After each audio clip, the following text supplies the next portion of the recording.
selamat datang di podcast Parkirkan Pungli, Buka Jalan Jujur. Bareng aku, Melia Sofia, podcast ini dibuat sebagai bagian dari kampanye penyuluhan anti korupsi karena kita percaya perubahan besar dimulai dari kebiasaan kecil yang sering dianggap sepele.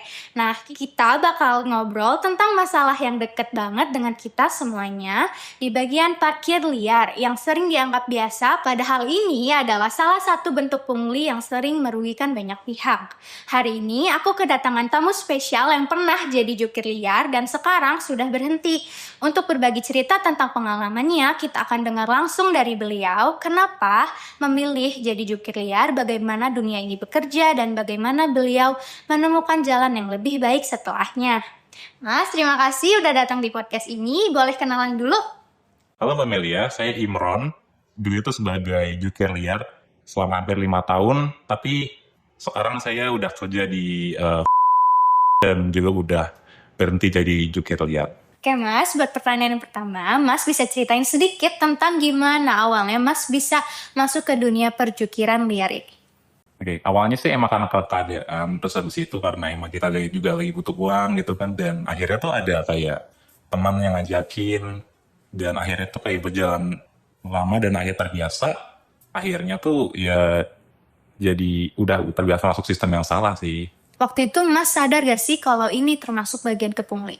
Jujur sih awalnya sih enggak, tapi lama-kelamaan tuh kayak banyak orang-orang yang nanyain tentang karcis gitu, dan di situ saya nggak bisa ngejawab sama sekali, dan akhirnya tuh saya jadi kayak rasa ragu nih sama pekerjaan ini. Pernah gak sih Mas merasa bersalah atau merasa ini gak adil buat orang lain? Pernah banget sih, dan kadang-kadang emang kayak ada orang-orang yang nanyain tentang emang ada kasusnya gitu dan sebagainya. Tapi ya di situ saya itu tetap menerima lah kalau itu kayak bagian dari resiko kerjaan ini gitu sih. Akhirnya Mas memutuskan untuk berhenti. Apa yang mendorong keputusan itu? Anak sih, ada beberapa momen yang di mana tuh anak saya itu kayak nanyain tentang klien saya. Ayah tuh kerjanya apa sih, terus tapi kerjanya di mana. Dan situ saya itu nggak bisa ngejawab itu dengan bangga gitu. Jadi itu sih yang bisa kayak apa ya, bisa jadi acuan untuk saya mencoba buat berubah gitu sih. Bagaimana pengalaman Mas mengikuti pelatihan juru parkir resminya? Pelatihan itu kayak penting banget sih emang, dan di situ kayak aku tuh belajar kayak tentang kayak pelayanan, cara ngasih karcis dan sebagainya, dan yang paling penting itu kayak lebih ngerasa bisa dihargai sih sama orang lain. Menurut Mas, apa dampak pungli parkir ini untuk masyarakat dan pemerintah? Untuk masyarakat, adanya pungli ini kayak menurunkan kayak transparansinya, dan akhirnya untuk di pemerintah kayak menurunkan pendapatan di daerah tersebut, dan akhirnya tuh kayak berimbas ke kualitas pelayanan publiknya sih menurut. Berdasarkan pengalaman Mas, banyak gak jukir liar yang merasa gak punya pilihan lain? Banyak sih, sebagian besar dari mereka emang kayak ngerasa kalau nggak ada kerjaan yang lain selain ini, dan rasa tuh kayak ya ini yang paling gampang gitu. Apa pesan Mas buat masyarakat yang sering menemui juru parkir liar ini? Apa yang bisa mereka lakukan? Jadi ya masyarakat kayak harus berani untuk nagih kasusnya pertama, terus habis itu ya jangan ragu untuk melapor gitu ya. Karena dengan caranya itu ya itu bisa berimbas untuk mengurangi juru parkir liar itu sih. Sekarang setelah berhenti jadi jukir liar, bagaimana perasaan Mas bekerja dengan cara yang jujur? Rasanya sih emang beda banget ya, walaupun secara penghasilan nggak langsung gede, tapi saya jadi nggak takut lagi sama kalau adanya Satpol PP, terus habis itu kalau emang ada warga gitu kan, jadi ya, dan yang paling penting sih emang saya jadi bisa tidur lebih nyenyak.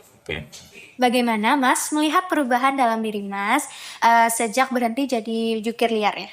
Saya jadi lebih punya harga diri ya kan, karena dari awal saya terpaksa, dan kayak penghasilannya tuh nggak nentu, kadang 1.000, kadang 2.000 gitu kan, dan ketika udah beralih ke jadi juru parkir resmi, pendapatannya jadi udah pasti, dan saya juga jadi punya tujuan, dan yang paling penting saya bisa memberikan contoh yang baik untuk anak sih. Apa nih tantangan terbesar Mas ketika pindah dari jukir liar ke resmi? Tantangannya adalah kayak menyesuaikan sama peraturan sih, karena di awalnya emang udah terbiasa ambil uang tanpa ada aturan, dan sekarang emang udah ada beberapa peraturan tertentu dan juga SOP yang harus ditaati juga kan. Nah, itu sih yang emang awalnya sulit. Apa harapan Mas untuk masa depan, baik untuk diri sendiri maupun para teman-teman jukir yang lain?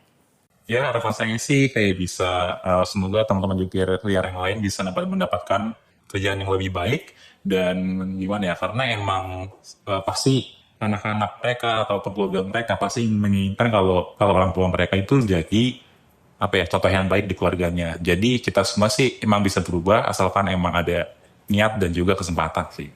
Mas Imron, terima kasih banyak atas cerita dan pengalaman hari ini. Semoga cerita Mas bisa membuka mata kita semua tentang pentingnya integritas baik dalam pekerjaan maupun kehidupan sehari-hari. Buat kalian semua yang udah dengerin, kalau misalkan tukang parkir yang nggak ngasih karcis, berarti itu bukan kewajiban kita buat bayar ya. Pokoknya jangan takut untuk menolak kalau misalkan jukir itu adalah jukir liar. Pokoknya tolak itu adalah termasuk bagian dari pungli. Oke, gitu aja dari aku, Melia. Pamit dulu. Bye-bye.